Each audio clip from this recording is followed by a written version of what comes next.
Vamos a hablar con una persona que por suerte cada tanto hablamos y él es economista, es doctorado en historia en la Universidad de la Sorbona en Francia y además es profesor emérito de la UBA y investigador superior del CONICET. Mario Rapoport. ¿Qué tal, Mario? Un gusto, buen día. Marcelo Aymar te saluda. ¿Cómo estás? ¿Cómo estás? Bien, bien. Bueno, muchas gracias por estos minutos y... Ahora no sobran los minutos en realidad, con la cuarentena. Y sí, ¿no? En algún punto me he dado cuenta, el otro día, el sábado pasado, estaba hablando con Horacio González, ¿no? Le estábamos entrevistando, y también uno siente que más allá de una entrevista y de un trabajo periodístico, es una persona con la cual también se puede dialogar, ¿no? Claro, Porque en definitiva son días en donde uno encuentra, me imagino que tranquilidad, pero también ganas de comunicarse con otro, porque bueno, es a lo que nos lleva la cotidianidad de transitar esta cuarentena. Así que bueno, si cumplimos esa labor de poder conversar un rato, Mario, genial. Ayer estaba pensando en los problemas que va a tener que atravesar en el próximo tiempo la República Argentina, en tanto la salida de este fenómeno, eh, que en un artículo que escribiste en página 12 hace un par de semanas, haces como un paralelismo de lo que fue ese momento en donde se pasó del feudalismo al capitalismo incipiente en la Edad Media, después de la peste negra, y de lo que pasaba en ese momento con la economía a nivel mundial, que también los estados tenían una crisis de deuda. Y la pregunta que a mí se me ocurría releyendo ese artículo ayer es que si, por ejemplo, la salida de la administración de Alberto Fernández fuese tratar de emitir, de imprimir moneda para poder subsanar todas las carencias que tiene el pueblo, en tanto la demanda de pagos de facturas, de tarjetas de crédito, de alquileres, bueno, todo lo que a sectores de la población argentina lo angustian en estos días, más allá de estar de acuerdo con la decisión sanitaria que tomó el gobierno, si ese exceso de impresión de moneda puede terminar generando una hiper, en donde también hay un contexto mundial en donde la Argentina no tiene acceso al crédito externo. Seguramente que serán momentos muy apasionados desde el pensamiento de un economista, porque más allá de lo terrible que está pasando, estas cosas en su mente deben estar dando vueltas. ¿Qué podría suceder si la Argentina se decide a imprimir y tratar de generar ciertos paliativos para la sociedad argentina en un contexto en donde siempre se está pensando, o desde afuera se está pensando, que la Argentina debe responder a organismos de crédito en donde le piden constantemente bajar el déficit fiscal? sí, bueno, se sabe que los neoliberales dicen que la emisión monetaria no tiene nada que ver con la inflación, no influye sobre la inflación, ¿no? Porque ellos se basan en el hecho de que están la sede central de la moneda es Estados Unidos, y Estados Unidos se emite sin ningún problema. Ahora es un paquete de rescate de 2,2 millones de dólares, el triple del 2008. Y nosotros tenemos que depender de la tasa de cambio. O sea, el problema es el dólar, ¿no? Es decir, las divisas que necesita nuestra industria, nuestras actividades productivas para poder seguir adelante. Bueno, yo creo que en este sentido la emisión de moneda en Argentina sirve en esta instancia para elevar la demanda, que es lo que pasó en otros países también. Es decir, para tratar de sostener la demanda, porque la demanda es la que va a permitir que las medianas y pequeñas empresas y los negocios sigan trabajando. A partir de ahí queda el tema de la deuda. El FMI primero dijo que las deudas eran un problema muy grande para los países como el nuestro, y ahora dice que los países del nuestro, por una noticia que leí hoy, deben recurrir al FMI y a los organismos financieros internacionales. Pues yo creo que nosotros no podemos seguir endeudándonos, tenemos que por el contrario lograr una quita de la deuda, o quitas importantes de la deuda, porque no podemos condenar a la gente y a las actividades productivas a una mayor depresión, De modo que va a haber que jugar con otras cartas, va a haber que jugar con las cartas de que las tasas de interés internacionales que nos permiten pedir crédito en el exterior no tienen que basarse en las deudas actuales, porque las deudas actuales tienen que reducirse de alguna manera, de forma, digamos, absoluta. En el pasado, yo siempre pongo el ejemplo de Alemania. Alemania, sabes que era el país más endeudado del mundo hasta mediados del siglo XX, después de las dos guerras mundiales. Sí. Y en 1953 los Estados Unidos propuso, y se logró en el Tratado de Londres, rebajar la deuda alemana al 50% y el resto pagarlo de forma muy escalonada, de forma tal de que en 2010 Alemania dejó de tener deuda. En 2010, y eso que Alemania era acreedor de una cantidad de muchos países, como fue Grecia, por ejemplo. Claro. Quiere decir que estos son problemas políticos, es decir, porque cuando a Estados Unidos le interesaba que Alemania saliera de la depresión, porque estaba dentro del bloque de los países occidentales que se enfrentaban al comunismo. Bueno, yo creo que acá hay que hacer un planteo parecido y casi obligatorio de reducir la deuda a través de estos mecanismos.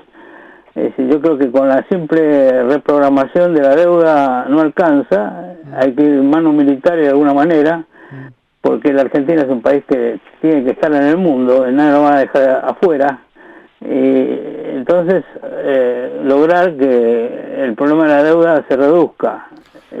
Con eso conseguiremos quizás una reducción de nuevos empréstitos que podamos pedir, pero los nuevos empréstitos tienen que venir de otra manera. El problema es que está mal manejado el tema de la deuda, porque los empréstitos no vienen para financiar actividades productivas, sino para financiar a los financieros. Entonces, ese es el problema. De lo que está mal es lo que es anterior, ¿no? Los fondos buitres, ¿por qué vinieron? Eso es lo que hay que tratar de analizar en la deuda anterior, a ver cuál es una deuda real o cuál es una deuda producto de esos fondos o producto de los negociados que hizo el gobierno anterior y se fueron del país. ¿Cuánto de ese dinero se dio para fugar capitales?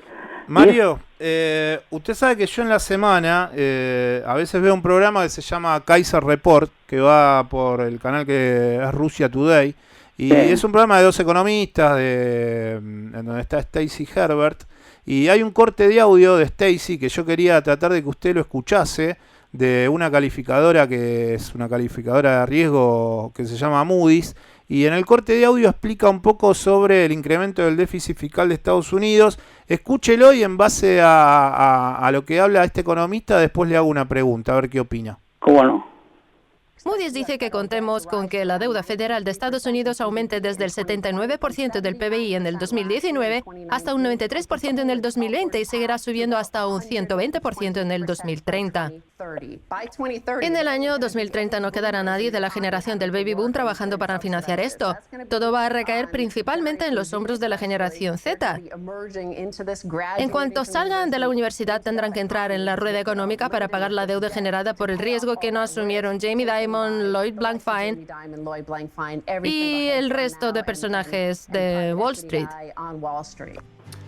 Lo que le quería tratar de consultar, Mario, es que ayer estaba leyendo también un artículo que hablaba sobre cuál es la estrategia que van a llevar adelante Alemania y Francia en tanto el tratamiento económico de cómo paliar esta pandemia.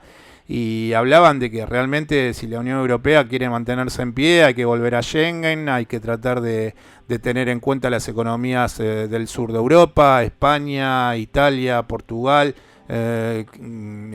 Hablaban funcionarios del gobierno de Angela Merkel diciendo que bueno, que en realidad lo que hay que hacer es hacer más a Europa, pero la pregunta en definitiva es que también estos funcionarios alemanes y franceses hablaban de la carencia de su industria porque por ejemplo China tuvo que asistirlos en lo que tiene que ver con barbijos o con tapabocas, o también con cuestiones que tienen que ver con esta crisis sanitaria que la propia industria alemana no pudo tratar de solventar para su pueblo y tuvo que terminar importando esos insumos. Entonces la pregunta sería si Estados Unidos en definitiva va a tratar de hacer todo lo posible para no darse cuenta que China evidentemente está ganando mercados a nivel globales, y la pregunta se la hago también porque sé que ustedes no solamente economista sino historiador. Entonces, si usted considera que evidentemente el avance de China va a ser imparable una vez que se salga de esta pandemia. Bueno, el avance de China ya es imparable. Yo hice un trabajo que desgraciadamente está en imprenta y no sé cuándo se habrá publicado, un libro nuevo donde hablo de la competencia comercial entre China y Estados Unidos, y muestro ahí que China va a tener ventajas hacia el 2030 sobre Estados Unidos, ¿no es cierto? Eso es así, ¿no? Es inevitable, como fue inevitable la competencia entre Estados Unidos y Gran Bretaña. Estados Unidos terminó sacando ventajas y Gran Bretaña entró en declive. No va a ser lo mismo con Estados Unidos, porque Estados Unidos no es una islita como Gran Bretaña, es un país que tiene su propio territorio de mercado interno, es muy importante, por lo tanto va a ser un declive más suave. Pero sí, yo creo que China va a terminar superando a Estados Unidos en esto, pero no es lo principal. Quizás el hecho de que Alemania no reciba lo suficiente de China es porque entre China y Alemania había un intercambio de Alemania por parte de Alemania de productos muy sofisticados, de maquinaria de alta calidad, y de China de productos menos elaborados. Al venir la crisis, China no pudo seguir sosteniendo su producción, y Alemania a su vez también disminuyó la suya, y por eso disminuyó el comercio con Alemania en productos que Alemania no estaba produciendo, que estaba produciendo sí China. Entonces ese es el problema coyuntural de China y Alemania. Yo creo que el futuro del mundo va a ser un poco distinto, porque el problema que demostró la globalización es que era una globalización falsa, una globalización exclusivamente financiera, no productiva, y beneficiaba a limitados sectores de la sociedad. Ahora es muy interesante que ahora se hable, y yo ya lo señalé en mi artículo, de la refeudalización de la sociedad, de la economía mundial. O sea, la refeudalización, ¿qué quiere decir? Quiere decir que en realidad, en vez de convertirnos la globalización en un mundo donde se iba hacia una especie de mercado mundial, que algunos decían equilibrado, pero no era desequilibrado, era totalmente desequilibrado, lleno de desigualdad, etcétera. Sí. Se está produciendo la ida hacia un mundo parecido al de la Edad Media. O sea, en la Edad Media los estados no tenían mucha influencia, recién se estaban formando, y había un mercado global también, de alguna manera, mucho más limitado que ahora, sin duda, ¿no es cierto? Pero creo que este tema de la refeudalización, donde los grandes latifundistas de antes son ahora los amos del dinero, una nueva clase de multimillonarios, que son los que tienen las grandes diferencias de ingresos con respecto al resto de la población mundial. Bueno, eso hay que tratar de una u otra forma de frenarlo.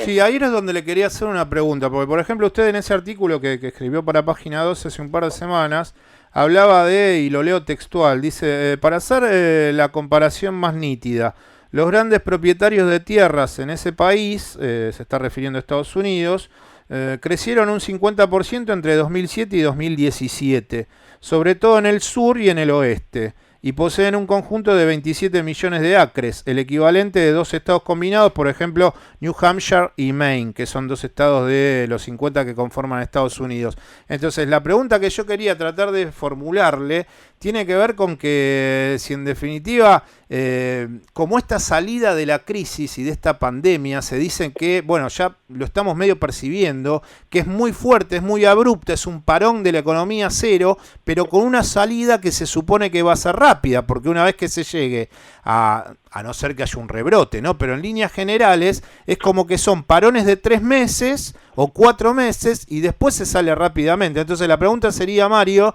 si ese parón porque es una crisis muy abrupta, pero en muy corto tiempo, va a llegar a cambiar el orden económico, porque es como que hay poco tiempo de crisis. Tal vez en la Primera Guerra Mundial o en la Segunda Guerra Mundial fueron procesos más largos en donde se salió hacia un estado de bienestar porque venían con un proceso de 5 o 6 años en donde había una profundización de catástrofe económica. No creo que tenga las características esa pandemia en cuanto a tiempo. Entonces, la opinión suya y la pregunta que le formulo es si usted cree que ese cambio de orden económico global va a poder suceder por más que esta crisis sea tan abrupta, pero a su vez con la mala idea que desde lo económico, ¿no?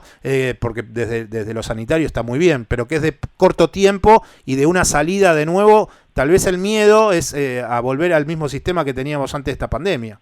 Bueno, un sistema peor. Es decir, yo creo que en realidad lo que yo digo en mi último libro es que el problema de la llegada del neoliberalismo en la Argentina es porque las estructuras fundamentales del pasado siguen estando en el presente. O sea, la vieja oligarquía se ha transformado, pero seguimos manteniéndonos dentro de un régimen oligárquico que privilegia a unos pocos. Eso va a determinar de que van a seguir tratando de apoderarse de las principales riquezas de nuestros países latinoamericanos a través de su poder, que tiene el poder de los bancos, el dinero, etcétera, etcétera. O sea que el futuro no va a ser muy bueno en ese sentido. Y además tiene atrapado a los estados con las deudas, especialmente al estado argentino. Claro. De modo tal de que tenemos que tener mucho cuidado. Lo que pasó, primero que hay que diferenciar la Primera Guerra Mundial y la Segunda Guerra Mundial. En la Primera Guerra Mundial, después de esto, vino la crisis de la influenza, de la gripe española, que duró varios años, sí, que también destruyó un montón de cosas, y después inmediatamente vino la crisis del 30, o sea que no llevó a ninguna solución.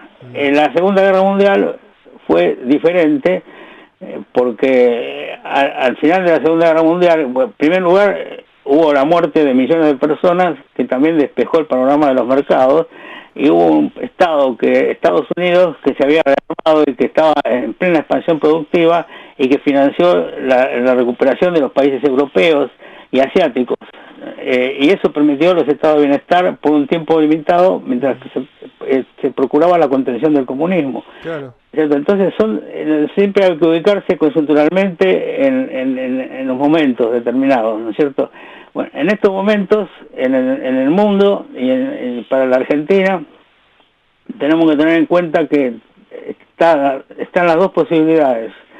O logramos reafirmar el rol del Estado y controlar a esos capitales de forma efectiva.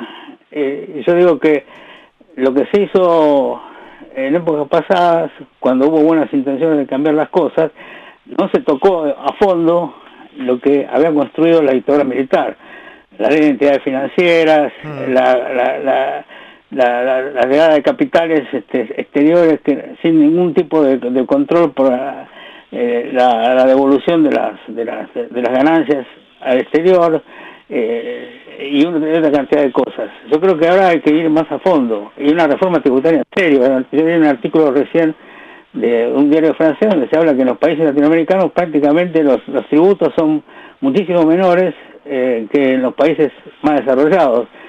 Bueno, entonces por eso hubo que poner también las retenciones. Claro. Entonces creo que acá hay que ir a soluciones más a fondo, hay que ir a una reforma tributaria en serio, hay que ir a una reforma de la ley de entidades financieras. Fíjese lo que están haciendo los bancos ahora, hacen lo que se da la gana con el secreto que el Estado impone, porque tienen leyes que lo protegen. Bueno, lo mismo las empresas despiden empleados porque tienen leyes que lo protegen. Bueno, todo eso hay que cambiarlo. Por eso hay que cambiarlo a tiempo, antes de que se vengan de vuelta encima, porque se van a venir encima. Entonces, lo que tiene que hacer este gobierno en la segunda etapa es solucionar estos problemas de fondo de la economía. Por supuesto, esto va a traer, si ya esta situación de crisis del coronavirus trae artículos que pregonan que la cuarentena está cerrada y que hay que salir a trabajar, etcétera, etcétera, y nos va a traer los mismos problemas que está trayendo Brasil, por ejemplo. He leído artículos hace poco de economistas reconocidos que dicen eso. Entonces, así estamos, así nos va a ir. Mario, yo quería cerrar esta entrevista tal vez con algo que cuando empezamos a hablar usted me decía, bueno, que la situación de cuarentena también a uno lo pone en un lugar de hablar con otra persona. Y le hago la última pregunta con algo que se me ocurrió mientras estábamos charlando. Y cuando termine esta cuarentena, si usted tuviese que ir a un lugar, saquemos las cuestiones familiares, ¿no? De visitar a seres queridos. Pero si usted tuviese la posibilidad de cuando termine esta cuarentena ir a un lugar, ¿qué lugar elegiría como primer sitio al cual visitar? Bueno, no sé, yo no iría a ningún lugar donde no habría gente conocida o amiga, ¿no es cierto? Yo tengo parte de mi familia está en Estados Unidos, parte de mi familia, y muchos de mis amigos están en Europa y en Brasil y en otros países latinoamericanos. O sea que yo podría ir rápidamente a cualquiera de esos lugares, pero no sé eso a qué se refiere, porque ahora vamos a tener que ir con mucho más cuidado cuando viajemos, ¿no? Yo he viajado mucho. Sí, sí, sí. Entonces, eso va a ver que, de acuerdo a las condiciones de cada lugar, se puede ir o no ir. Yo justamente fui a Estados Unidos 3 meses antes de que se salte la cuarentena. Y por suerte, se me ocurrió ir a ver a mi hijo que estaba ahí. Pero ahora no sé, ahora me tendría mucho más cuidado en elegir los lugares.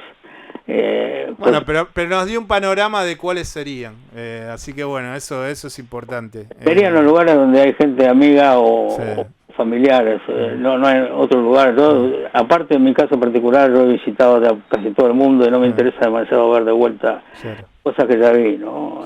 No soy un caso común, un caso especial en ese sentido, ¿no? Mario, le mando un abrazo, gracias de nuevo por hablar unos minutos con nosotros y bueno, que tenga buen fin de semana. Bueno, pasa que son cosas que yo estoy pensando y que la voy a poner a un artículo y bueno, yo creo que nuestra colaboración va a ser de ahora en adelante ir marcando el camino para ver cómo salimos de esto en buena salud y con mejor economía, ¿no es cierto? Para eso estamos todavía a tiempo porque bueno, creo que la Argentina como una gran nación que es, lo que quiere es tratar rápidamente de salir de este trance y de llevar, creo yo, que al frente de la administración de este gobierno, en líneas generales, intentar ir por los caminos que estuvimos charlando en estos minutos. Así que le mando un abrazo y buen fin de semana de nuevo, Mario. Lo mismo, gracias. Hasta luego. Hasta luego. Quien está hablando con nosotros era Mario Rapoport, quien es economista, doctor en Historia de la Universidad de Sorbona y profesor emérito de la UBA.